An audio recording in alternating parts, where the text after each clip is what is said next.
I'm pleased to have as our guest Mr. Galen Winsor from Richland, Washington. I first heard of Galen from a tape that somebody gave to me some months ago, and I found his story to be absolutely fascinating. His story is unique, to say the least.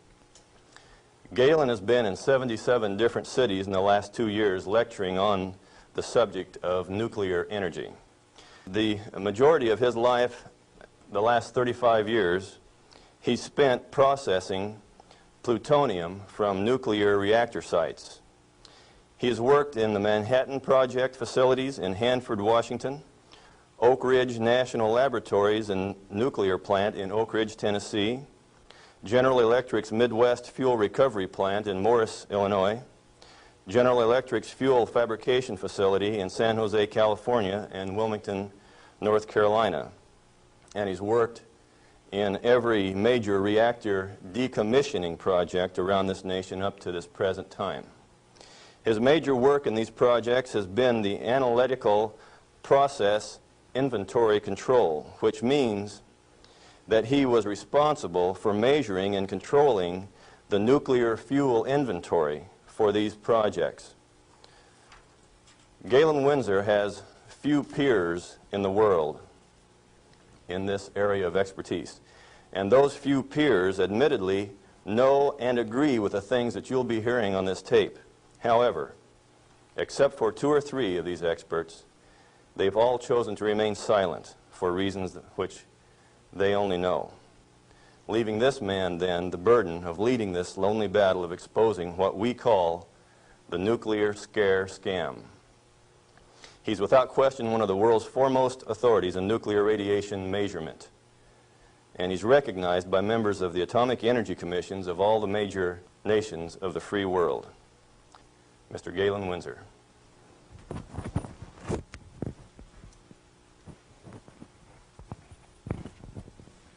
God bless you. Thank you, Ben.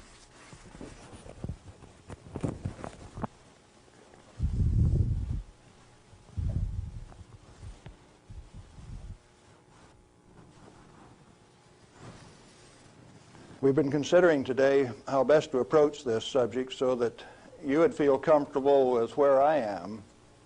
And we thought it might be appropriate to start with how I got involved in this game. Now, in 1945, I was a Navy radioman out in the Pacific on a destroyer aimed for Japan. We had a one-way ticket. That's all you get, just one way.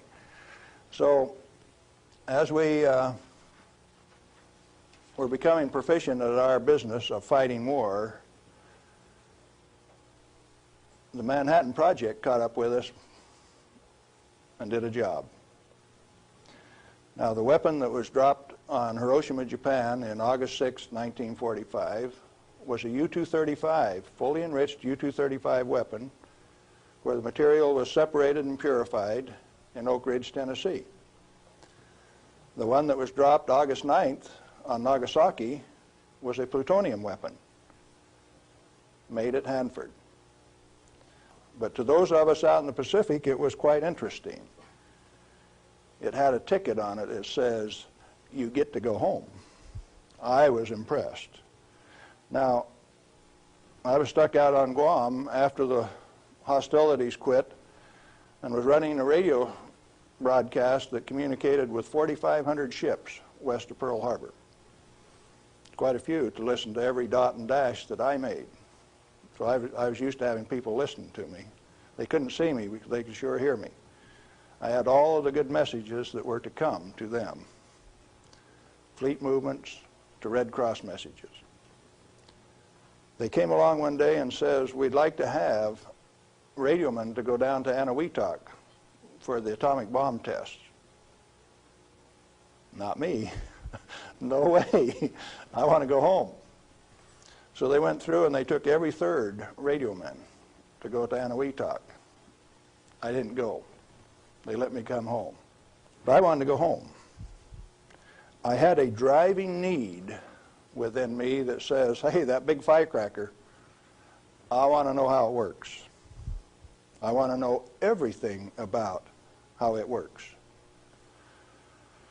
So, back to the ranch in Nevada where I grew up and stacked hay all summer, gained back the 40 pounds that I'd lost out there in the islands. Into Brigham Young University in the fall of '46 in chemistry classes.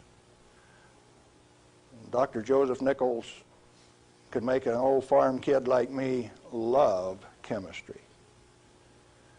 I hadn't had any chemistry in high school, but the way Joe Nichols taught it, I wanted to know. So chemistry it was. And some neat guys like Carl Eyring taught me physics. And along in '47, I ran across a cute blonde from Richland, Washington. Now this girl had been telephone operator for General Leslie Groves and Dr. Enrico Fermi on the Manhattan Project. She got to put through the calls to Franklin Delano Roosevelt for these guys. So she talked personally to FDR. And she told me some of the stories like you've never heard. She says, oh, in those canyons, great things are done. This cowboy from Nevada couldn't even imagine what she was talking about. Well, in 1947, after we were married, I ran until she caught me. But I wasn't going to get married anyway. I wanted to get my education. I had to get on with this thing. And so we went to Richland, Washington for the first time in September of 1947. I saw that those buildings she was talking about were there. 1,000 feet long, 11 stories high, 5 of them below ground. Tremendous things. And people all over. Camp Hanford in those days was a whole army camp just there to secure that place, to provide security. Thousands of soldiers. You move around out in the desert and up out of a foxhole would pop a soldier with a gun in his hand. There wasn't any horsing around. It was all business. Back to school.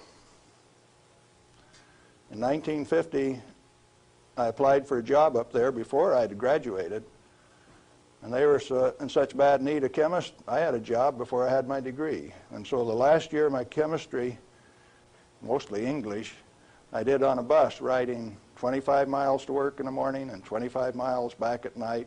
And I did advanced grammar and business writing and all of those things on that bus. But in September 1950, I got into this thing called plutonium processing when we did it barehanded, without instruments, without coveralls. We had some of the most peculiar acid burns in some of the shirts. And I found one of those the other day. It's got acid burns all up the front of it. Plutonium on it, too. Amazing. That was normal operation in those days. We ran those facilities, and we ran them so well that by 1965, we had separated enough plutonium when it only existed in the parent uranium matrix to a half of a single weight percent, 0.005 weight fraction of plutonium maximum in that fuel. And we processed enough tons of uranium to recover enough plutonium by 1965 to meet the weapons needs of this country 10 times over for the foreseeable future. Now we're talking about a massive amount of work. Hands-on, do it type thing. And there was a couple thousand of us, and we were just happy as could be, just working like mad, making those plants run 24 hours a day, 7 days a week, in a community that ran on shift work, ABCD shift. The whole community that way. A wartime community, people dedicated to doing a job, and we were doing it, and we did it well. No pretense. Oh, yes, there were. Out in the reactor began to sneak in people who wanted a radiation monitor behind every reactor operator. Why? We know how to make these things run. When we got a metal fuel element stuck and it fell down on the trampoline back of the reactor, we'd go in with our feet and kick it off into the pool, smoking, burning. If you didn't have an instrument, you didn't know it was too hot, so you just went in and kicked it. Finally, along came a rule maker that says, thou shalt not do that. You'll get burned. Oh, I didn't get burned when I did it last week. But you exceeded the limit. Well, where did this limit come from? Turns out that in 1934, the International Commission on Radiation Protection fabricated a limit for X-rays. It was no longer permissible to be burned by them, erythema, reddening of the skin. You now had to keep a limit called 0.2 of an hour per day. How much is that? Well, you've got to have one of these Beckman instruments to read it, and you have to keep time of exposure. You know, there are 4 requirements on this thing: the size of the source, therefore the strength of the source, the distance from the source, the time of exposure, and the intervening shielding to keep from getting burned. Oh, fine. We've been doing this thing for years now, and we've never been burned. Why have we got these rules? And they says, yours is not to ask questions, yours is to do and die. Don't you ask questions. If you do, you might disappear. Those who broke the rules didn't appear the next day. Military rule? Oh yes, absolute. What was your appeal? And people you were working with one day, when they weren't there the next day, you didn't go inquire why. You were just grateful you still had your work to do, and you kept right on doing it. Now this is in the United States of America. Well, in 1960, we found out that the materials that we were working with, the thing that we called high-level waste, that if you waited 3 years, these million-gallon tanks that high-level waste went into boiled off 15,000 gallons of water a day. Fairly hot? Oh, yes. This material, that if it ever broke a line, would seal itself off in the ground within a foot, make its own glass. It wasn't going to go anyplace. We did that a time or two, accidentally, of course. And so we started packaging this cesium-137 in casts in railroad cars like that and shipping it to Oak Ridge, Tennessee. And they'd take it out and make it into a barium titanate and press it into a pellet, and those things were so hot that they actually glowed in the dark from the infrared heat. Now, thermo-ionic conversions came along at this time, so you hooked these little heat sources up to thermionic converters and you took electricity out this side. No moving parts. These things went into the SNAP program. And these early SNAP power generators are what powered the underwater transmitters for our nuclear navy. We've got a regular road map under the sea. All you got to do is have an instrument that knows how to find it, and then you've got eyes on a submarine. You didn't know that, did you? The power from it came from this material that they now call waste. We processed that stuff and packaged it outside at Hanford. Well, we had rules that said 3R per year is your allowable exposure, that amount of gamma energy that will expose a film pack. But that was for the people that didn't know. We weren't about to follow those rules. We just went ahead and did the job. They send around an investigation slip that says your dosimeter was overexposed 2 weeks ago. What did you do? And they had a cute little form on it that says accidentally exposed to light, and that was the one I always used to check. because it's the same amount of light. You know, if you get gamma through the film pack, it's the same amount of light as you get when you click the lens on a camera. They wanted to limit us to that. And one day we looked up, and they had. They had limited us to that amount of exposure. Then the fun part of the game begins. You say, who limited us to that? Are they powerful? Yeah, they control the purse strings. They live by the golden rule. Them that's got the gold makes the rules. If you like your work, you keep the rules. If you don't keep the rules, you disappear. Sure enough, some of us disappeared. Some of my friends gone. Where'd they go? I don't know. Well, 2 years ago, I started traveling for American Opinion Speakers Bureau, and one of the documents that they had was Major Jordan's diary. A story of shipping the technology and the materiel that was developed at Hanford in 1944 directly to Russia on U.S. Air Force planes out through Great Falls, Montana, Fairbanks, Alaska, under the auspices of one Harry Hopkins, and with the at least tacit approval of Franklin Delano Roosevelt.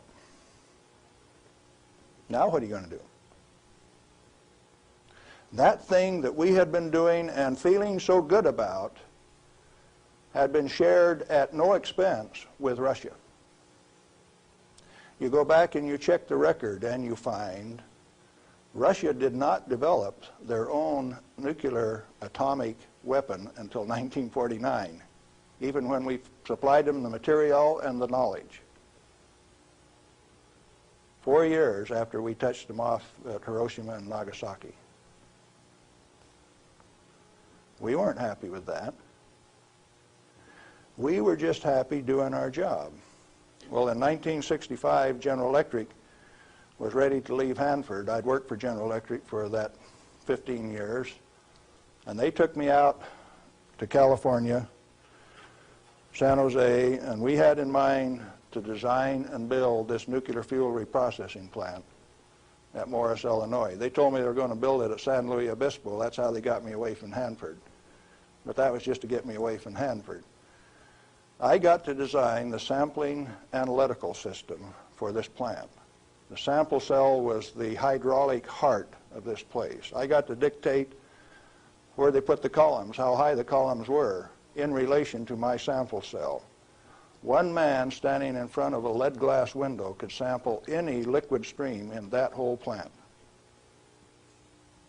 It took crews of men at Hanford to do the same thing. I wasn't happy with that, so I built an efficient system. I got to design that. I got to build it. Conceptual design, detailed design, build it, operationally test it. And in 1973, they says, forget it, friends, you don't get to run it. We had 170 tons, metric tons of spent fuel stored in the basin. And the then President of the United States, do you remember who it was? Jerry Ford. Says, friends, no way, you don't get to run it. That's when I started to kick over the traces. Up to that point of time, I thoroughly enjoyed my work. I had no limitations, practical limitations. I had all the money to spend. I was in charge of the design effort. I built it the way that I wanted to because it was technically correct. All I had to do was check with engineers and make sure that it was right. And all of a sudden I was told, you must reduce your limits of exposure by a factor of 10. I says, I won't do it. First thing you know, you got the word that says, oh, yes, you will. I says, no way. Well, that's when the rebel, Galen Winsor, started to show up. And when I found out that by management conference I couldn't get to these guys, I figured out another way. Now, in this plant is a beautiful pool. It's got a place to store spent fuel bundles till it won't stop. 660,000 gallons of water, demineralized, just as clear and pretty as it can be. Heated to 100 degrees Fahrenheit when the outside temperatures are a -20, wind chill factors down to a -60, and I found out that I could swim in that rascal. You turn off the lights at night and it had a light blue Cherenkov effect. And this kid from Nevada that never could pass up a warm swimming hole used to go swimming in that pool. There wasn't anybody that had the nerve to swim with me, but since I was manager of safety and analytical service at this plant, it was mine to use. Oh boy. I found out that I could do that. I showed some financial types one time that I could stir that pool with my bare hand and check out through the same radiation monitors they did without triggering it. GE didn't like it. I got a letter from him that says, "Thou shalt not tell financial types that you can swim in the pool, that you can stir it with your hand, because if they find that out, they will steal the inventory. They will know that the inventory can be stolen." Oh, is that a valuable inventory? The same material that's labeled high-level waste by our current government, our current Congress. Now, plutonium is an interesting chemical element. It is created in a nuclear reactor. The Manhattan Project built 8 of these reactors at Hanford. The first one took 12 months from sagebrush to nuclear steam to build, and it had never been done in that size before. How could they do that? Why did they do it? To create this element called plutonium. Plutonium has been assessed as being the most hazardous material on Earth. Now, from the standpoint that you can make an atomic weapon out of it, yes, it is quite hazardous, because a piece of it that big, 2.5 kilograms, that's only 5 pounds, is the force that delivered 20,000 tons of TNT equivalent over Nagasaki. Indeed, it is hazardous. The one over Hiroshima that had fully enriched U-235 in it was 5 times as big. So plutonium is more dangerous than U-235, is it not? By a factor of 5. It takes 5 times as much U-235 as it does plutonium. Therefore, it is the most hazardous thing. Enter the great pretenders. They said that 5 grams of plutonium, properly distributed over the face of the Earth, would kill everybody on Earth. Now, if you can only get one 20 kiloton weapon to go on 2,500 grams, how's 5 grams going to kill everybody on Earth? Early on, I had a fear that said, if there is this much fissile material, that can undergo a chain reaction, we called it in the beginning, then if you set a match to it, all the fissile material in the world is just going to keep right on going. Totally unfounded fear. It turns out that when you're in this business of recovering plutonium, like we recovered so much of it at Hanford, we found out that if you have it in a solution where it's less than 5% plutonium, it won't go critical any way that you kick it. And when you get it to 100% plutonium, you better be careful. Because if you put it in more than a 5-inch diameter cylinder, you're playing with fire. You can undergo what is known as an uncontrolled criticality, accidental criticality. The air turns blue. If the cylinder is sealed, it will explode from steam pressure. And that steam pressure builds up in a millisecond, which is about that long. No, you don't horse with it. And then you find out that those 8-foot thick shielding walls on those canyons were put there because they didn't know how much was a critical mass. They says, if we make a mistake, we don't want to die, so we will provide the shielding. And so this shielding thing started for no other reason than they didn't know what was a critical mass. Well, through the years, we got pretty good at telling what a critical mass was. And I have worked in a plant where I had half a critical mass in this hand, barehanded, dressed in street clothes, half in this hand, wearing a lab coat, and I'd put this half in a pocket on this side and this half in a pocket on this side and walk down the hall. If those two ever got together, there would be a blue flash. They never got together because I was in between them. And we do that every day.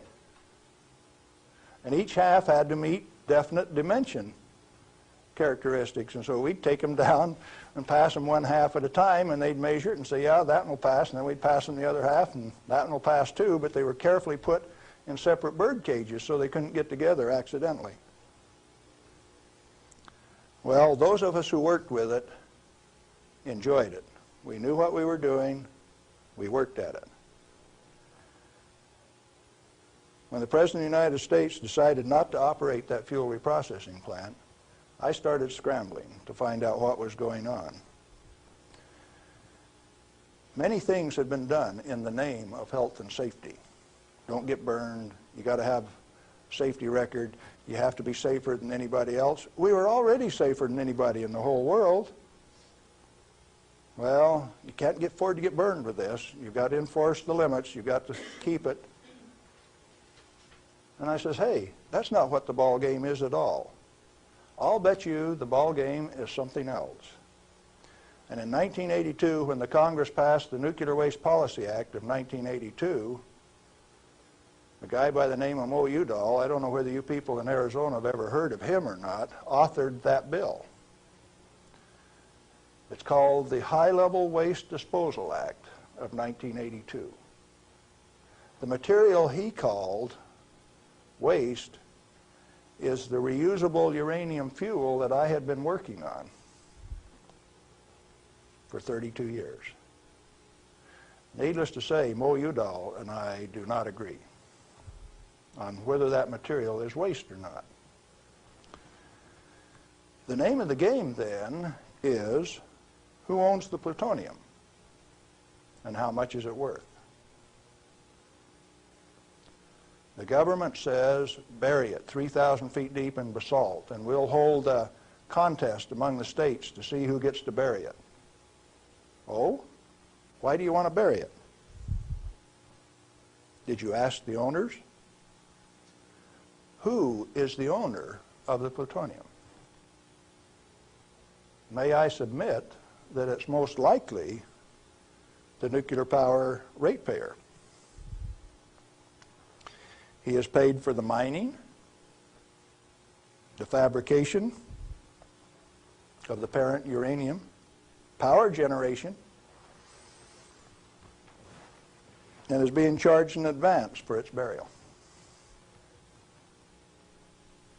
If you're paying for it, to whom does it belong? How much is it worth?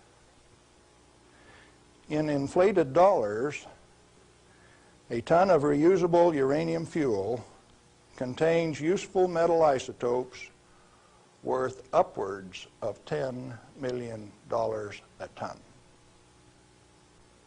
Mo Udall says it's high-level waste. The value of reusable uranium fuel scheduled for permanent disposal probably exceeds the national debt. Naturally occurring plutonium quantities, and you know plutonium does occur naturally. Plutonium-244 is found at the residual activities of the several, 8 at least, Oklo phenomenon reactors across the world. First one found at Gabon, Africa. Naturally occurring plutonium quantities have been enhanced by transmutation of uranium. That's the reason we built reactors in the first place. Our ability to detect and measure emissions from these elements is useful in inventory control. When fissile elements, fissile isotopes, are present at less than 5 weight percent, plutonium-239 equivalent, and the heavy metal oxide matrix is stored dry in air, it has no critical mass. Remember, we talked about shielding was because they didn't know what a critical mass was? If it is light water reactor fuel at less than 5% equivalent fissile content, you can handle it, you can do anything you want with it, you can stack it up, you can have a room full, you can have a handful. As long as you keep it dry, it will not sustain a chain reaction. What then is all this falderall about a little bit, 5 grams, will kill everybody in the world? They don't know what they're talking about. And when they say that, they're thumbing their nose at measurement experts like Galen Winsor. I am insulted when they say those things and get away with it, because it has no bearing on the truth. It cannot be mishandled. It will not expose any person to an unshielded nuclear reaction. In other words, no controls are necessary except to prevent the pilferage of the inventory. Have you got that one? Let it register. Do you need governmental rules and regulations and instructions? No way. Then why do we have all of those rules? Inventory control practices capitalized on the fear of undereducated masses who work in the industry. I didn't say anything about ordinary people now. I'm talking about the people who have worked in the industry and those who cast stones from without. The Ralph Naders, the Jane Fondas.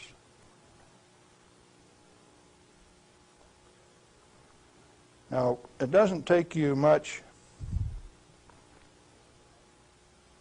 thinking to find out that maybe the industry is the source of the problem. The industry is the one that made up the committees that made the rules that the Congress enforced. You ever thought of it that way?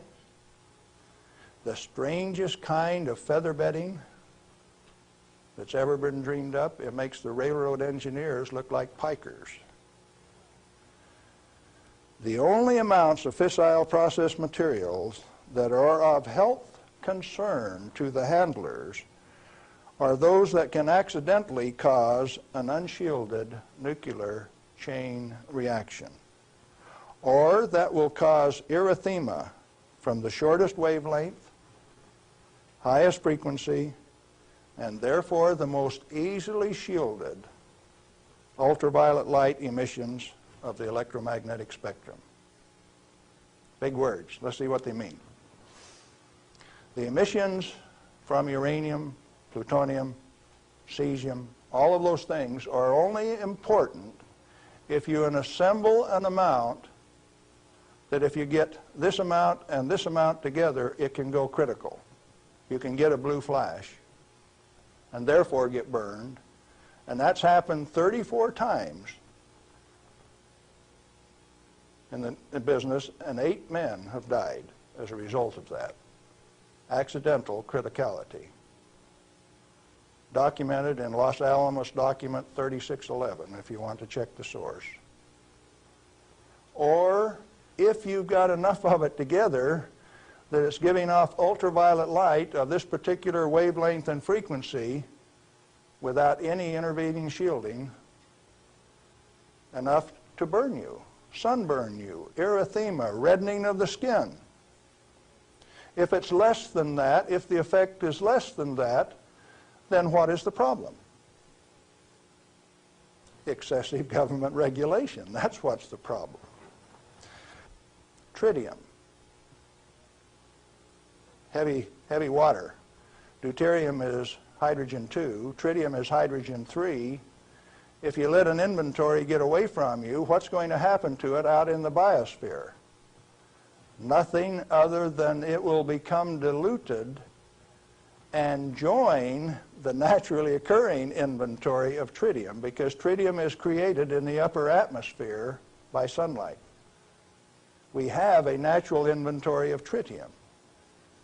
Then the only thing that happens when you release tritium, which is the trigger mechanism for bombs, it's the source of the push that makes it go, is that you lost a valuable inventory. Then what of these people that are pretending that a little bit of tritium is going to do you in? It is not so. What are those 2 points? Only if it is an economically recoverable concentration, or if it has a natural reconcentration mechanism. You know, there isn't any one of the radioisotopes out there that has a meaningful level of reconcentration in any of the species, not even the oysters in the bays in Maryland, below Calvert Cliffs. Why then are we still playing this game that any amount of this material is of hazard? Reusable uranium fuel, which has been isotopically enhanced in power-producing reactors, is a valuable national resource, not a high-level waste. The utility operators recognize the future worth of this commodity. Mo Udall, in that Nuclear Waste Policy Act of 1982, imposed a tribute of $1 per kilowatt hour, $1 per megawatt hour on all electricity produced in a nuclear plant, so that they can research and develop methods to throw it away.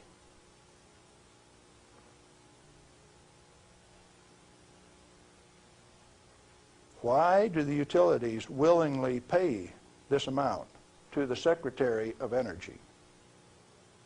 To limit their liability exposure. Who pays that amount anyway? The consumer of nuclear generated power. You have no choice, and therefore I call it a tribute. At the same time, they have provided their own storage basins at these reactors at ratepayers' expense to retain ownership control of the plutonium resource. So you consumer, you ratepayer, you taxpayer, are paying for the storage of this fuel, and WNP2 at Hanford has storage that will take them through the turn of the century, and yet every day they are paying a tribute to the Secretary of Energy, with the concurrence of the United States Congress, and signed by the President of the United States in 1982, 83. Who was that? Ronald Reagan. They have provided those storage basins at ratepayer expense to retain ownership control of the plutonium resource. I started playing a game one day, 7 years ago. I says, okay, Portland General Electric, you've got the Trojan reactor, you've got a storage basin problem, I'm going to make you an offer. I made them an offer that says, I will take all of your spent fuel, FOB your basin, if you will give it to me. In other words, I will take it off your hands at no expense to you. I will ship it, I will store it, I will do everything that needs to be done to that fuel. And you know what they told me? Can I quote them? Go to hell, Galen Winsor. We value it more valuable than platinum or gold. We're going to play the plutonium futures ourselves. Now, where did I learn that the name of the game is who owns the plutonium and how much is it worth? The first plutonium I saw was in a glass tube on the newsreel when I got back from the Pacific in 1946. And that they had in a glass test tube, they said, was worth $500,000. certainly they had less than 5 grams of plutonium in that tube. That's pretty expensive stuff. And so for the show, they put a pot underneath it in case they dropped it. They said, we don't want to have to pick it up out of the rug.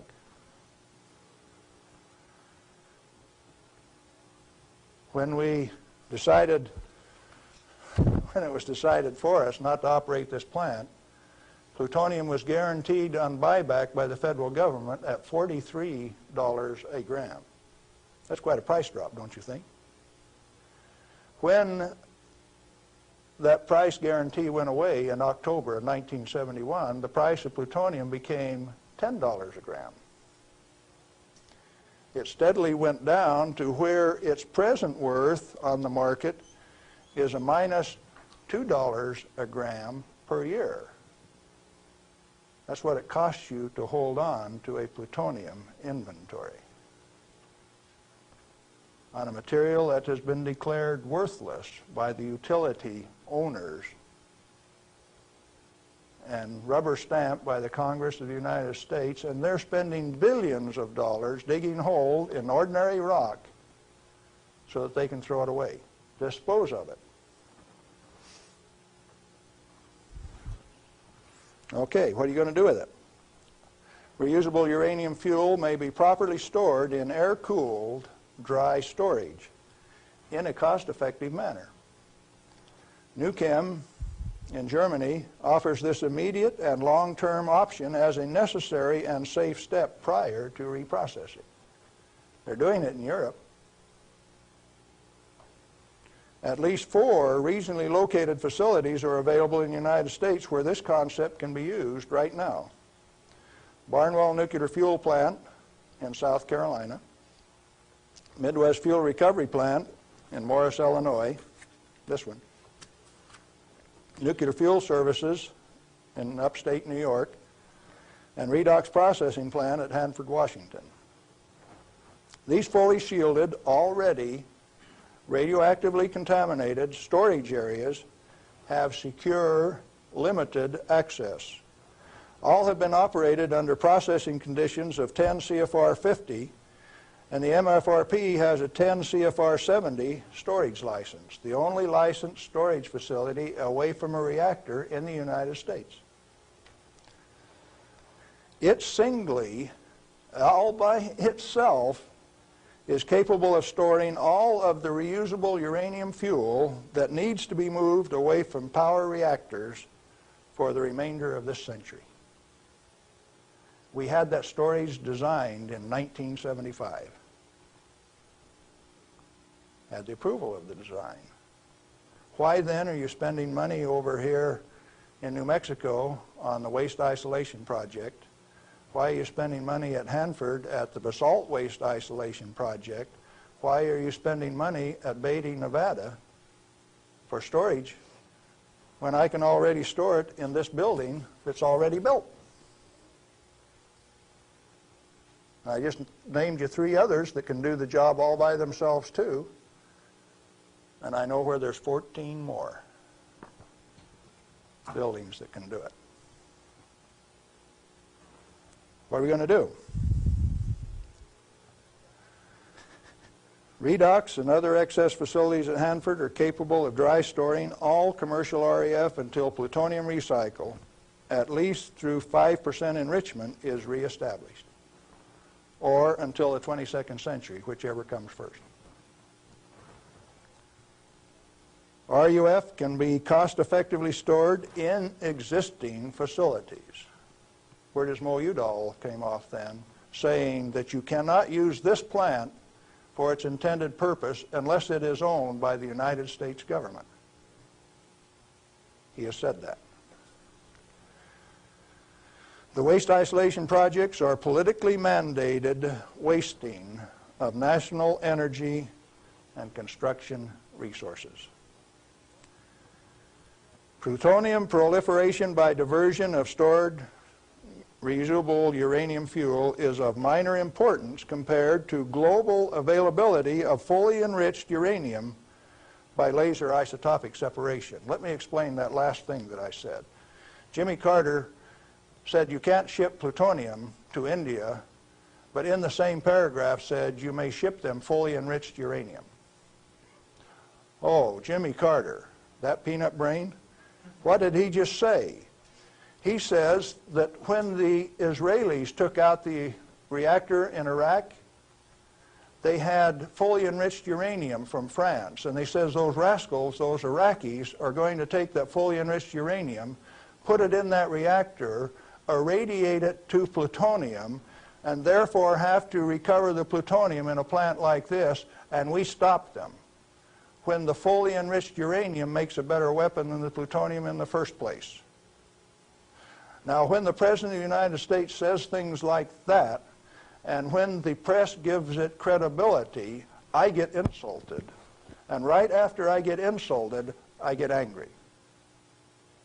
And I've been angry for quite a while now. And finally, one day, I said, my own personal security is not important. I think I'll go tell this tale. All I want is to tell my story. The commodity that I communicate is called truth. And so then I ask you a question, a very brief, pointed question. Who owns the plutonium, and how much is it worth? And then I'm going to attach on to that a question I want you to think about till we talk again. If you haven't been burned by this particular source of radiation, what is your problem? You obviously have one. Otherwise, you would join with me in telling the truth about this particular commodity. And so yes, I'm recruiting helpers. What happened to the guys who taught me the business? Thousands of them. The hands-on business. Where are they? They're still there. Why don't they talk? Who are the they that say this is the way the business is going to be run, whether it makes sense or not?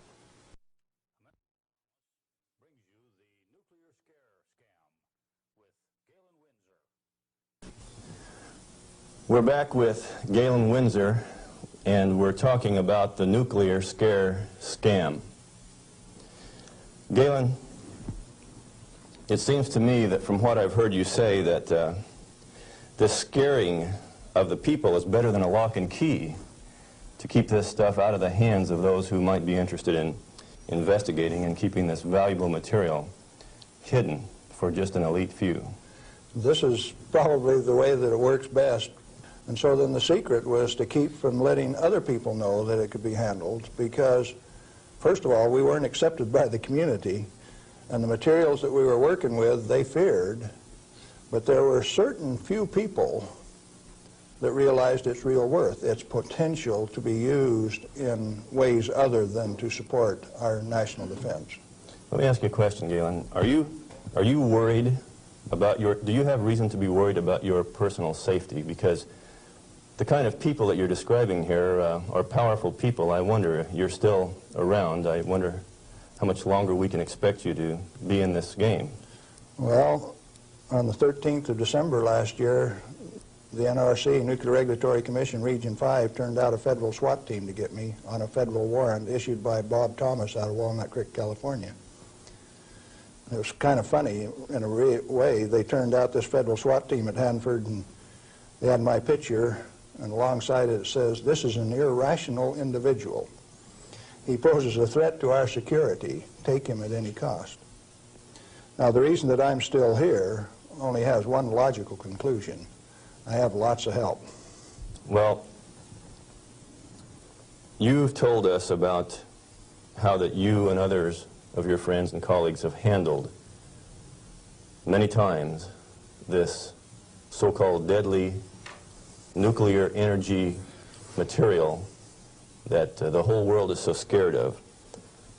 Why weren't you afraid of it? Because we did silly things like recover some of the undissolved fuel elements out of the redox dissolver that burned a hole in it. And we went in and sampled these things by remote process. We got it out into our hands and found out that we could walk around the lab with them barehanded and they wouldn't hurt us. And we were standing there in the lab tossing them back and forth. Uranium metal that wouldn't dissolve in the boiling nitric acid. Well, if you find out that you can play with it, and it was only 90 days since that thing came out of the reactor and it doesn't burn you, why should you be afraid of it? So in other words, you're telling me that you learned to not be afraid of it because of practical use and application and hands-on experience. Hands-on. We might even been playing games. Okay, you say that you swam in this water that was straight from spent fuel used to cool that fuel, and Yes. you swam in it. Yep. You told me earlier that you went a little bit beyond that. Would you share a little bit of that story? Well, swimming in it didn't have the desired effect. So I decided I had to be more direct with these people that were giving me trouble. They're kind of hard to teach, so I went to drinking a glass of it a day. I had the bottle of it. Last time I went swimming, why I filled this 2-liter bottle with water and washed it off on the outside in the shower when I washed me off on the outside so that we didn't tattletale. You know, radioactive material is just a trace or a tattletale. So you got to get it off so they won't know that you've been swimming in the pool and drinking the water. So I took this bottle in and set it on my desk. And who would suspect that the manager of safety and analytical service had a bottle of spent fuel pool water sitting on his desk, and he drank a glass of it every day. And this was unheard of. Nobody ever did that crazy stunt before. How has that affected you, Galen? Well, as near as I can tell, it made me about 6'4" in my cowboy boots, 210 pounds, and really quite a nice fellow. All right. What then happened as a result of your doing this strange experiment on your desk with this water? What was the result? Can corporations have a heart attack? I think General Electric had one, because after they ran me through a whole body gamma scan in December of 1974, by the time I got out, because I had a plutonium lung burden and it took 45 minutes to an hour to count that, everybody on site knew that the manager of safety had been swimming and drinking in the swimming pool, the spent fuel storage pool. Had cesium-137 at a ferociously high level. It even exceeded the NRC's limit.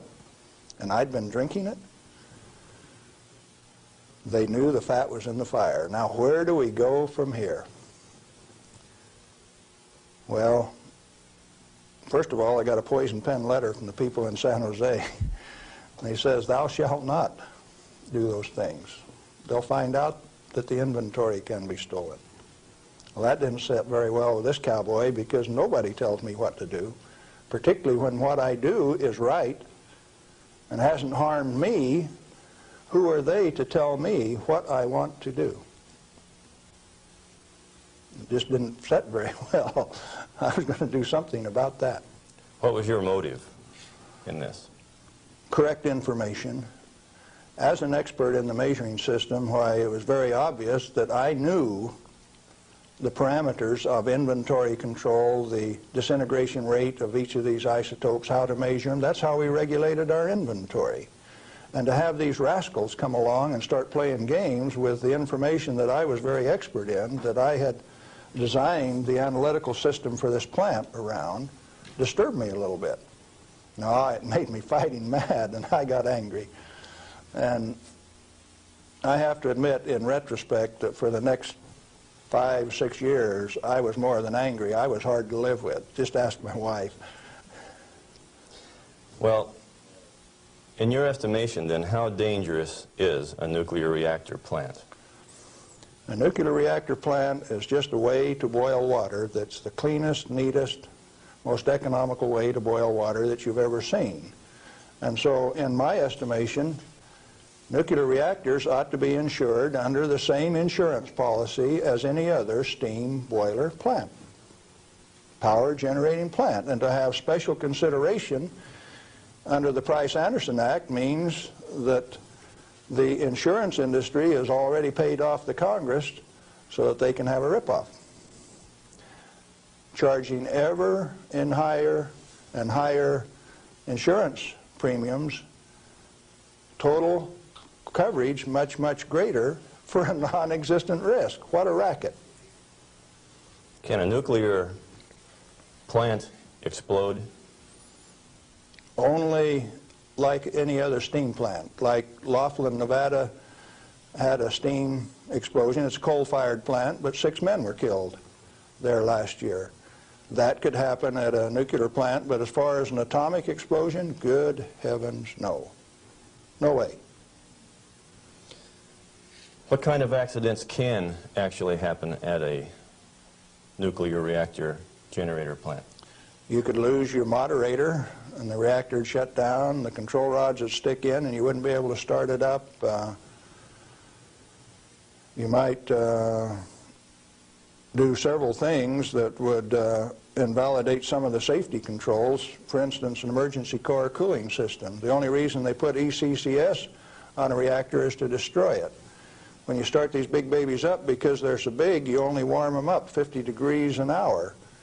And they say, we got an emergency, throw the emergency core cooling system on like they did at 3 Mile Island 2, and you're going to thermally shock that big machine and ruin it so it can never be used again.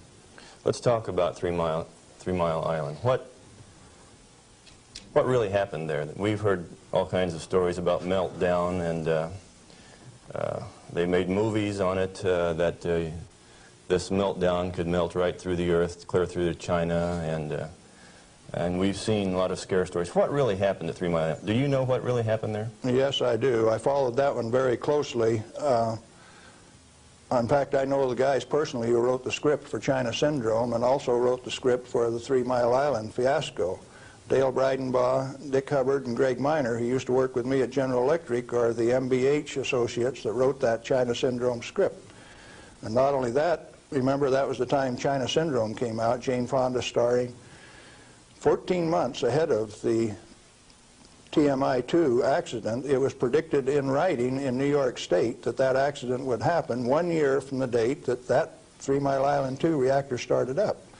It started up in March 1978, and it went down March 28, 1979, right on the day, 1 year anniversary.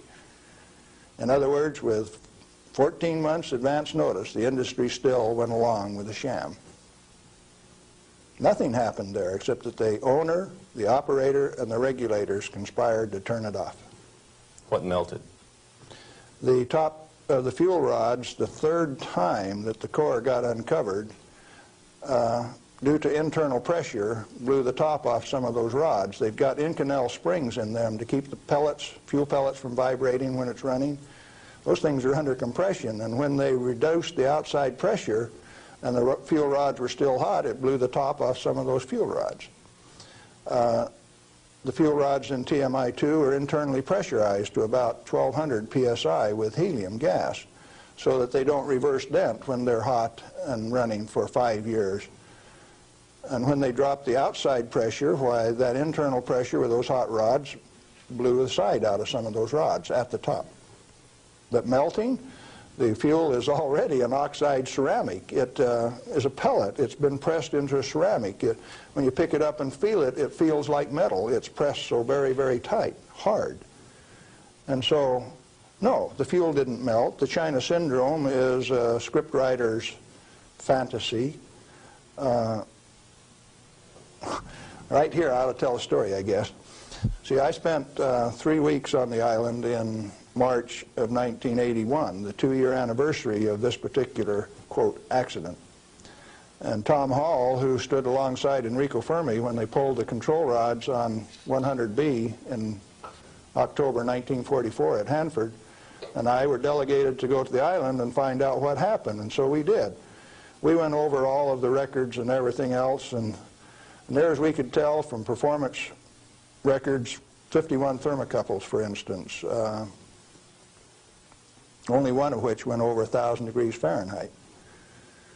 The center line temperature of those rods when they're running is 4,032 degrees Fahrenheit.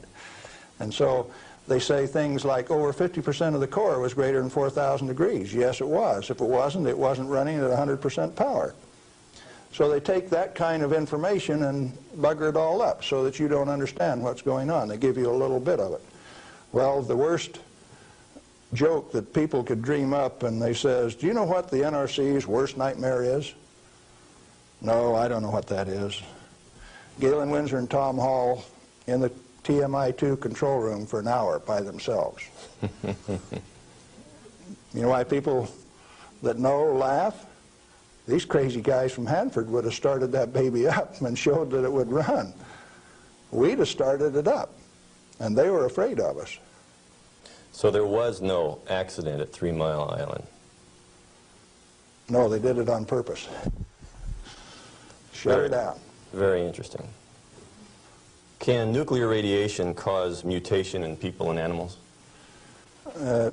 If a cell gets too much radiation, it dies. And so if it is a sperm or an ovocyte, why, they die. They don't reproduce, and there are no mutations. I think the good Lord built that safety factor in. So you're saying that mutation in future generations is an unfounded fear? Yes, and the studies of the people at Hiroshima and Nagasaki have borne that out. Those people do not have that. Now, they showed the immediate effects of too much radiation.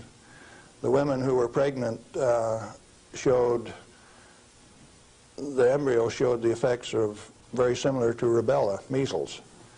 Some deformity, certainly, from that radiation insult. But that's not the kind of mutation that's going to go on to the next generation. Galen, what and where are these burial sites, and what's in them for this so-called nuclear waste? I've been hearing stories about stainless steel containers buried in concrete under the ocean, boiling for over 2,000 years. That sounds like a real story. Let me start out by saying there are no nuclear waste, only materials created in a reactor to be recovered and used beneficially.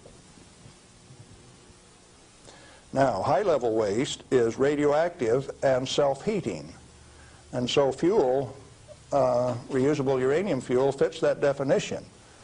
But if you disregard its intrinsic worth, why then, yeah, it would fit the definition of high-level waste. But let's say there isn't any high-level waste, only material to be recovered and used beneficially. Then what's the low-level waste fiasco? That's an excuse for a federally mandated, non-inspectable disposal system so that organized crime can get rid of any evidence that they want, and it can never be dug up again. They're afraid to look in there.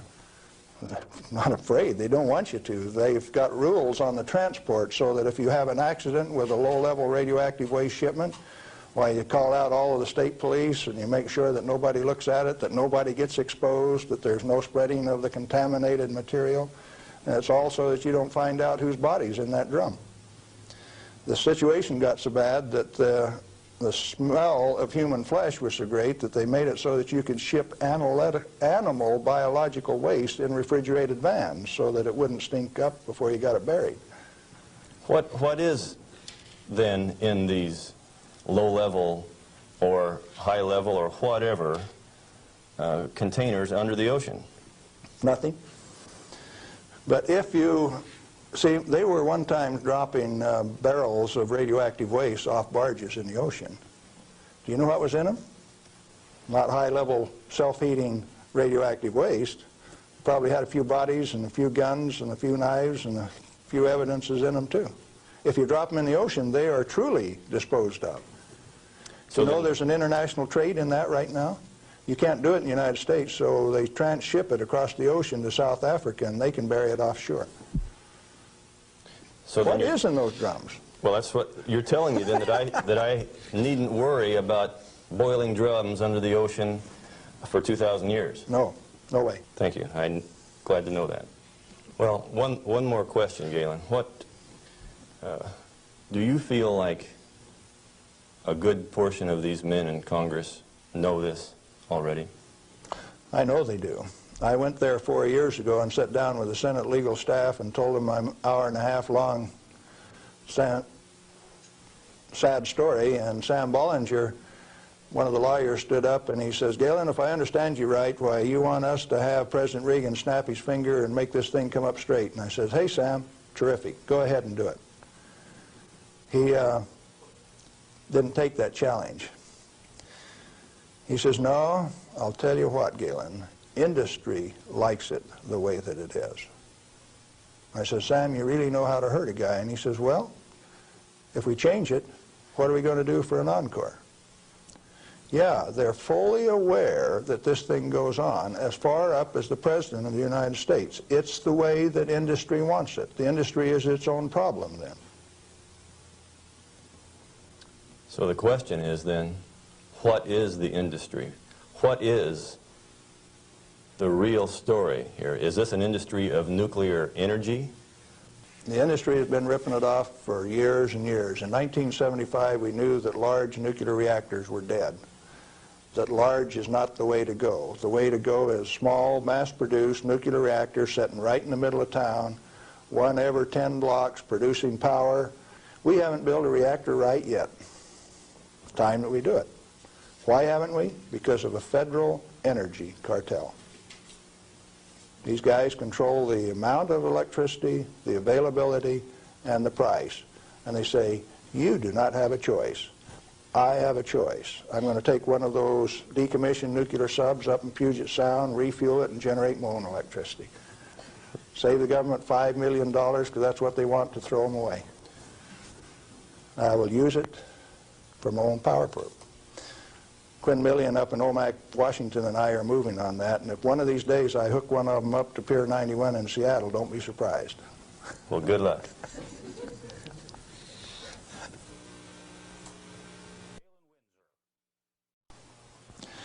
I'm Galen Winsor, and I thought I'd share a few hands-on practical things that have to do with this nuclear scare scam. Now, you've heard that gamma energy, the kind of energy that comes off a rock like this, is the most penetrating, most damaging of all radiation. And not only that, here is uranium, the parent of radon, and they say if you can measure, detect radon in a home, then it's bad. If you exceed the EPA's limit, it's reason to run you out of your home. Spend $13,000 like they did with Stanley Watrous' house in Pennsylvania the other day to get rid of the radon, to ventilate it out through. Ridiculous. Let's take them one at a time. This is a rock that I picked up in Natarita, Colorado. 16 weight % uranium. High-grade uranium. Hot. I read a thing the other day that says they had high-grade uranium, and lo and behold, it's too hot to transport, so they had to bury it on site. Oh, wonderful. Let's talk a little bit about radiation. If we can, yeah, are we picking up? If you put the probe right there, the meter goes off scale, and you can hear it, all right? Hot. Radiation, gamma radiation is the most penetrating of all radiation. Oh, is it? All it's got between the rock and the probe is my hand. Doesn't count so pretty much, does it? What if I put the rock behind me?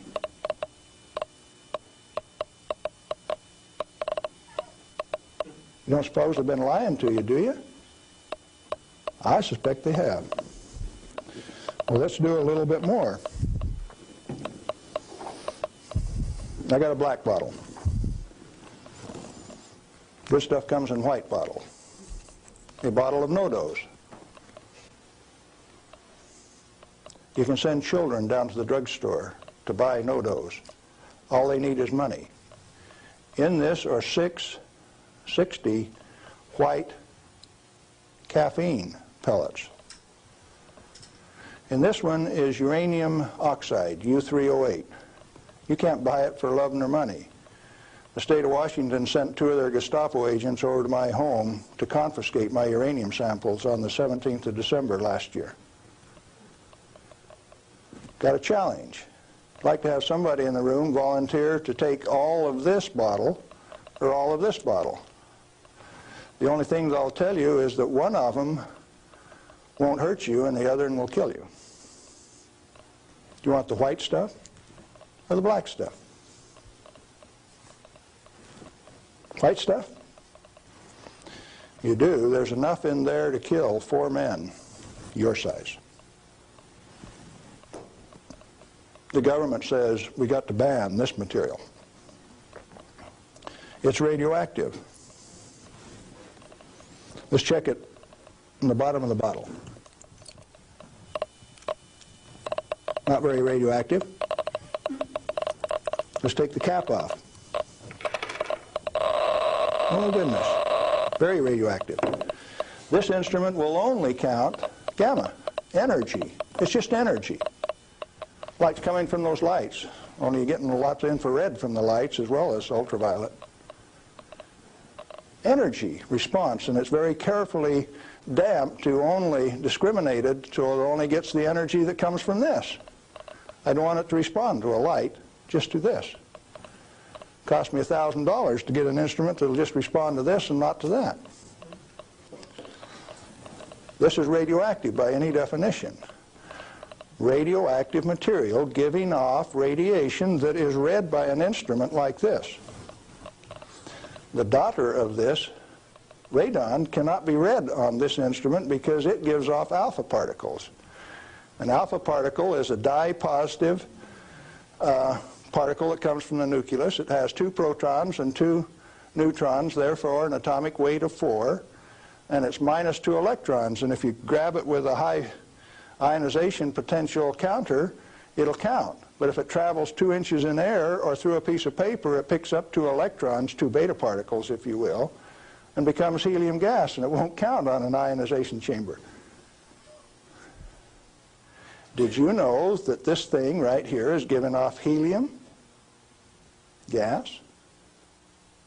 Alpha comes from uranium. Okay, radioactive material. You pour it out in the hand, and that's radioactive contamination. Is it radioactive? Yeah, it is.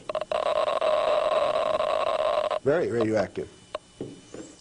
Now, decontamination is nothing but scooping it back up and putting it into the bottle.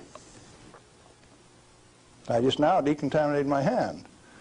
No, I didn't do such a good job. Not good at all. Is it still radioactive? Yeah, that's called residual radioactivity. Now, under the decontamination rules of the government, when you decontaminate somebody like this that's that contaminated, and this is certainly a reportable incident under current DOE regulations, when you decontaminate him, it has to go down a controlled drain so that you don't disperse radioactivity. Do I qualify as a controlled drain?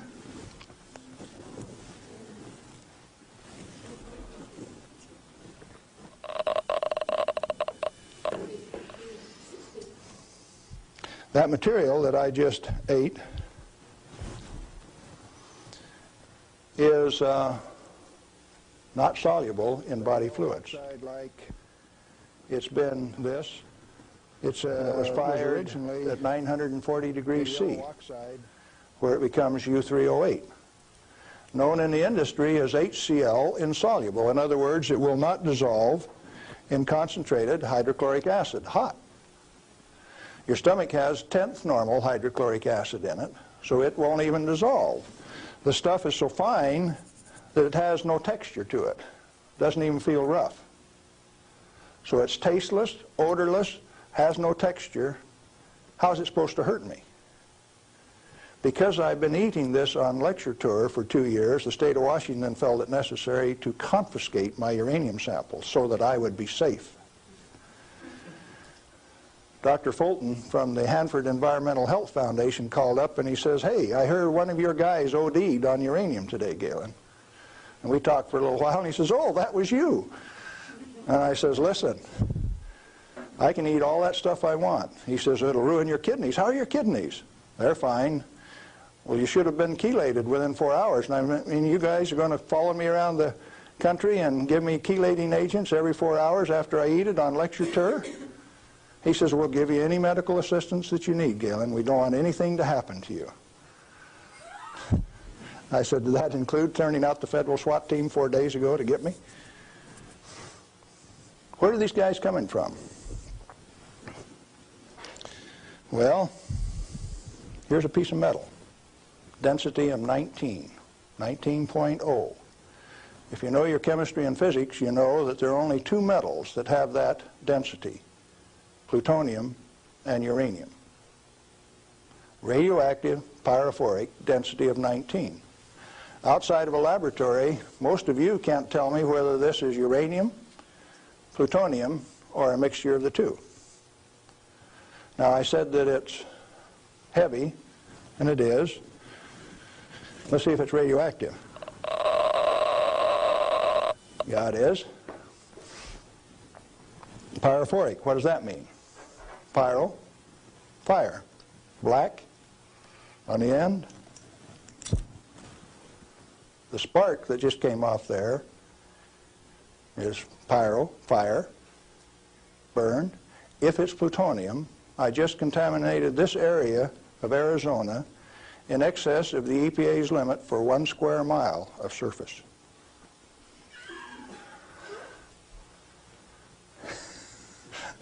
Somebody laughed. It's serious. The end of progress altogether says that I just contaminated you in excess of the limit for 1 square mile. It's now silver on the end. Tomorrow it'll be black because it self-oxidizes, this black color like this, all by itself. Plutonium does that and uranium does that. Is it hazardous? Yeah, it is, because they take depleted uranium metal and make it into 50 caliber bullets, fire them from shoulder-held weapons. In 1976, they obsoleted tank warfare with these things because it only takes one dog face with one weapon to knock out a 65-ton tank. It'll go through 3 inches of armor plate, and when it comes out the other side, it's that white hot spark that we just made. And the 5 men in that tank are dead, because it'll burn all of the oxygen out of the air and burn their flesh. 1976, they obsoleted tank warfare, and you never even knew that. They make 10,000 of those bullets every day in the United States. We got enough in arsenal to sink all of Russia's tanks, and our boys in the Defense Department don't even talk about it. Yeah, it's hazardous to your health. Reminds me, lead is hazardous to your health too, isn't it? Particularly if it's in a 45 slug like this and it hits you right here going about 2,600 feet per second. It's not the material, it's the impact from the velocity. Let's be very specific in the words that we use. This particular chunk of lead came out of a human body. My son, who's a deputy sheriff, thought maybe I could use it on tour. That's called dying of lead poisoning. Anything less is a figment of the imagination because it's not soluble in body fluid either.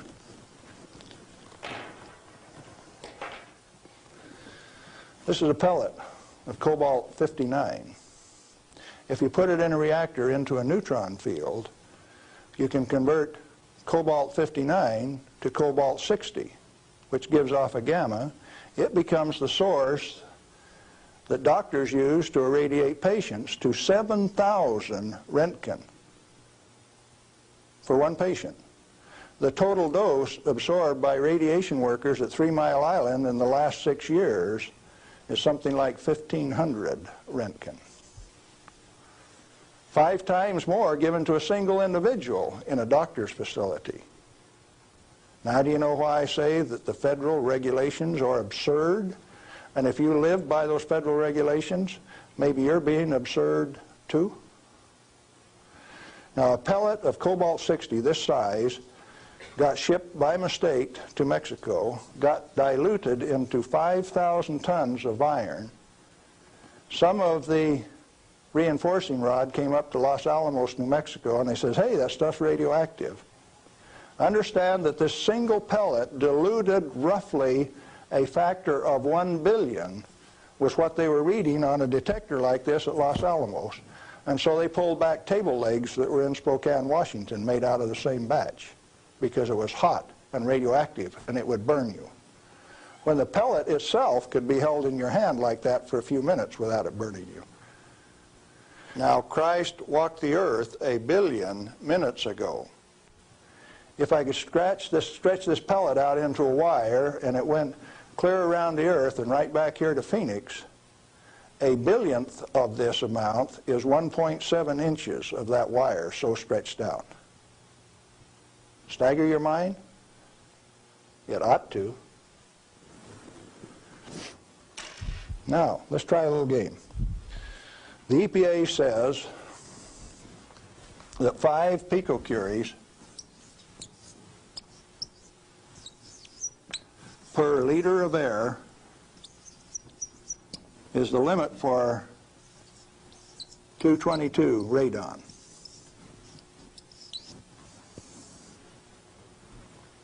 And they handle that like it's a real number. Madame Curie says that 1 gram of radium equals 1 curie equals 2.22 times 10 to the 12th disintegrations per minute, and that's the basic definition of radioactivity. How many disintegrations is this? Should we find out?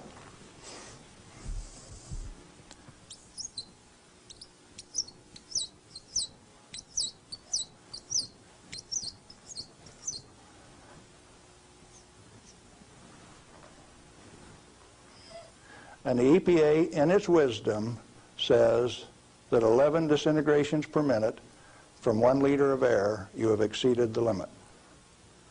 You know what I did the other day? I've been having a little tough with some legal authorities up in my house.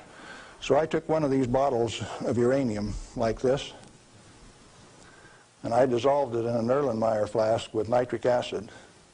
And I got a crack in the basement floor, and I squirted that whole bottle into that crack on the basement floor in acid solution so that it'll drive that counter off 3rd scale any place along a 10-foot section of that crack that I put. When they bring the radon measurement in there, you know what the radon's going to do? It's going to go off scale in their measurement. It won't go that high.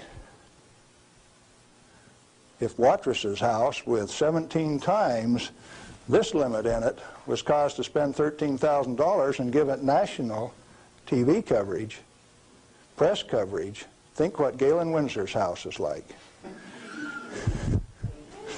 I went to the trouble to notify my congressman about it, Mike Lawrence, the manager of the Department of Energy in the Pacific Northwest, my state representative, Ray Isaacson, and a few other astute people, including the banker and the lawyers and the appeal court. What are they going to do with that? I set them up on that last Thursday, and I come down to Phoenix, so I escaped the falderall.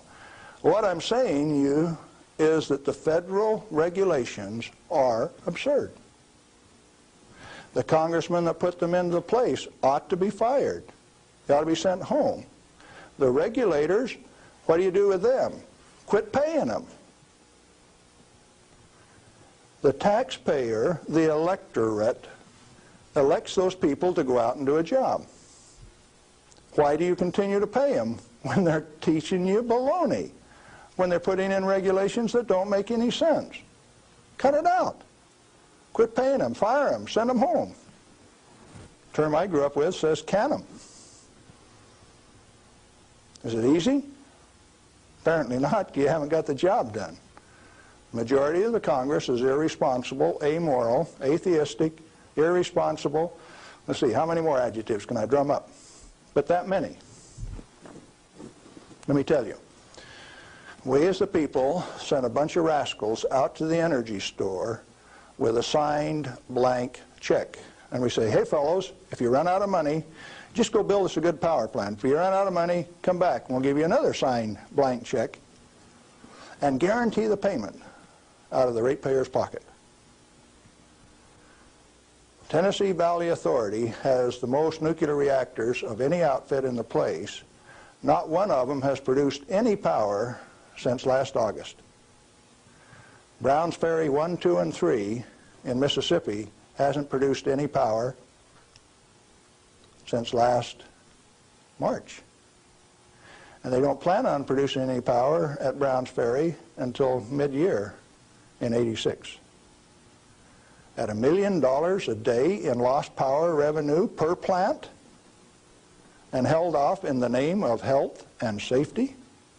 Now tell me we didn't send rascals out to the energy marketplace with a signed blank check. They're still getting paid. Those reactors are all fully fueled, fully staffed, and just sitting there. Who's getting taken? The ratepayer. You're still paying more and more for your electricity all of the time.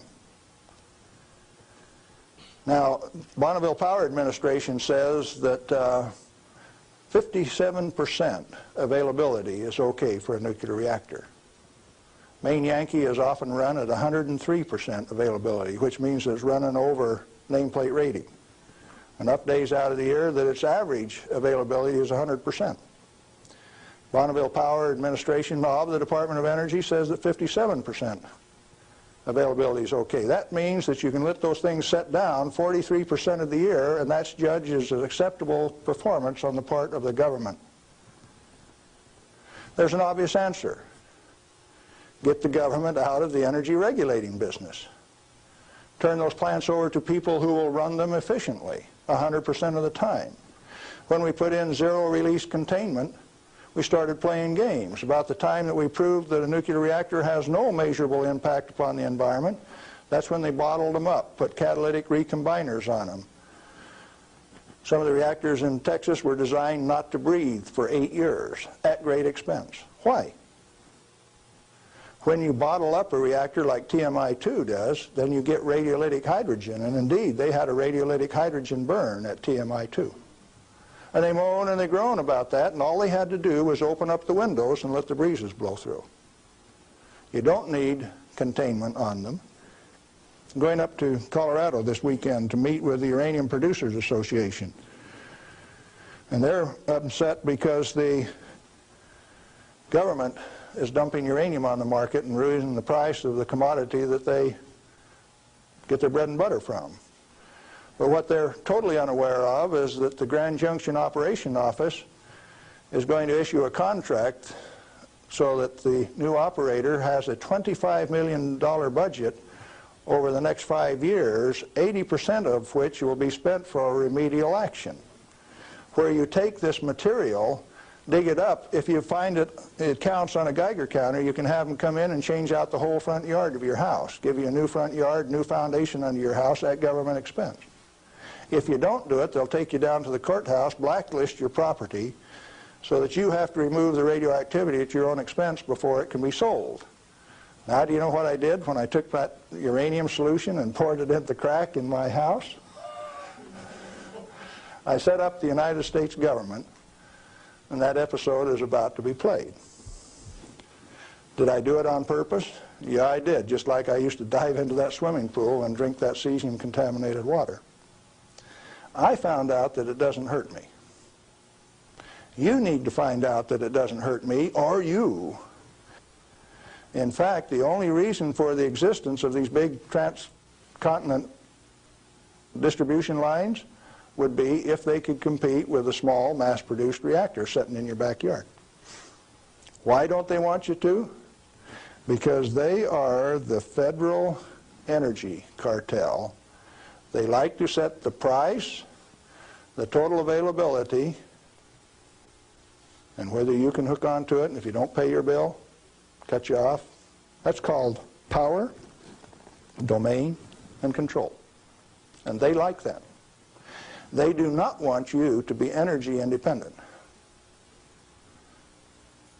If you had one of these sitting in every 10-block area in Phoenix, you could tell the rest of the world to go get lost. Oh, there's another use for that heat. You could heat your homes in the wintertime, or you could cool them in the summertime with it. Heating, ventilation, air conditioning, they call it, HVAC. In countries where it freezes, you could run that hot water out and chase the frost away in the spring and in the fall. And they found out that plants grow faster in warm water anyway. So you'd irrigate with it all summer. So cooling towers are called wasting towers. They throw over 50% of the heat away. The other morning coming out of Tri-Cities, WNP2 was putting its 700 megawatt electric up through the clouds, 870 they were running at. And the clouds were laying all over the ground, and there was a little ice cream cone right out there, and I said, there's WNP2. It snows 5 inches every night out of WNP2, and the rest of us don't get any. Where'd the water come from? That's cooling the heat from the condenser cooler. You should have a business right out there, an oil cracking plant, something taking that heat and using it, like they built at Midland, Michigan, 10 years ago, and they've never used. And so Dow Chemical is suing the utility because they never produced the steam for their chemical plant right alongside it. We got troubles in this country. I'm telling you what the problem is. Doing something about it, responsibility is yours.